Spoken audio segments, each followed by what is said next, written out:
Kalau saya tetap positif ya, karena nafasnya seorang pengacara adalah kebebasan untuk klien atau kliennya rekan sejawat. Karena doa kita adalah bahwa jangan sampai negara memasukkan seseorang yang tidak bersalah ke penjara. Cerita ini sangat lucu sebetulnya ya. Bagaimana bisa seseorang yang menghubungi seseorang, dugaan saya untuk menutupi kejahatannya, menawarkan uang. Setelah kemudian diiakan untuk menerima uang tersebut tapi tidak ada perjanjian, lantas dibilangnya memeras. Unsur memeras inilah yang saya pikir mengada-ngada. Melihat daripada kemudian deretan pasal-pasal yang dikenakan itu sangat tidak masuk akal. Apalagi kemudian ada UU TPPU lah gitu kan, itu absurd banget itu. Itu pasal-pasal buatan dari APH, aparat penegak hukum, yang saya rasa kita sama-sama sekolah. Kita baca KUHP yang sama, KUHP yang sama. Bahkan untuk polisi membaca Perkaba, Perkapolri saya pun baca.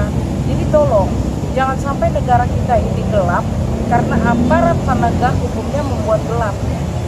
Bisa dibilang ini seperti tadi kami bilang ada unsur pemaksaan ya di dalam kasus Niki ini ya. Sebenarnya saya melihatnya rekayasa. Lebih kepada rekayasa. Kalau pemaksaan ya memaksa seseorang agar dibersalahkan. Gitu. Selama masih dakwaan kita masih punya harapan. Namun harapan kita akan fokus ketika jaksa tidak bisa menempatkan dirinya sebagai penegak hukum, hanya ingin memenjarakan orang. Ini kan bahaya. Ketika kita bicara persidangan ternyata tidak terbukti pasalnya, harus legowo dong. Jangan memaksakan kehendak. Berarti bisa bilang kakak masih tetap bilang Niki tetap dikriminalisasi, bisa bilang gitu kak? Itu clear, jelas. Adanya kriminalisasi di mana kalau seorang mau dijadikan tersangka itu minimal 2 alat bukti yang cukup. Kemudian alat buktinya harus sesuai dengan 180 KUHP. Ya, keterangan saksi, keterangan ahli, surat petunjuk keterangan terdakwa atau tersangka, dan kemudian alat bukti ini harus relevan dengan pasal yang disangkakan. Nah, kita semua saat ini menebak-nebak apa sih alat bukti yang relevan. Kalau dibilang rekamannya jelas, kalau rekamannya itu memihak kepada Nikita karena tidak ada ancaman sama sekali. Bahkan itu ada semacam transaksional di sana, transaksi yang bukan Nikita buat. Ya, dan dibuatlah kesepakatan oleh orang yang ingin memberikan uang karena dia tahu produknya jelek, produknya rusak, produknya ilegal. Nah, sehingga kenapa Nikita harus dikorbankan, dijadikan kambing hitam melucu.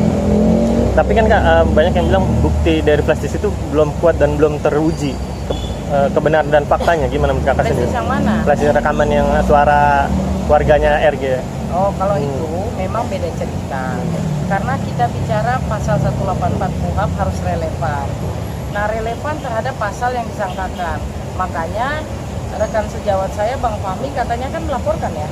Laporan ke KPK. Melaporkan kan. Gimana menurut kakak? Beda. Masuk barang itu.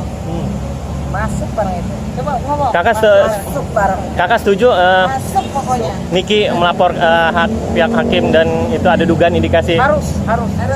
Jadi gini, saya melihatnya dari kasus kita Mirzani agar jaksa yang nakal-nakal, hakim yang nakal-nakal, waspadalah. Masuk barang itu. Masuk barang itu. Masuk barang itu. Oh, siap, terima kasih.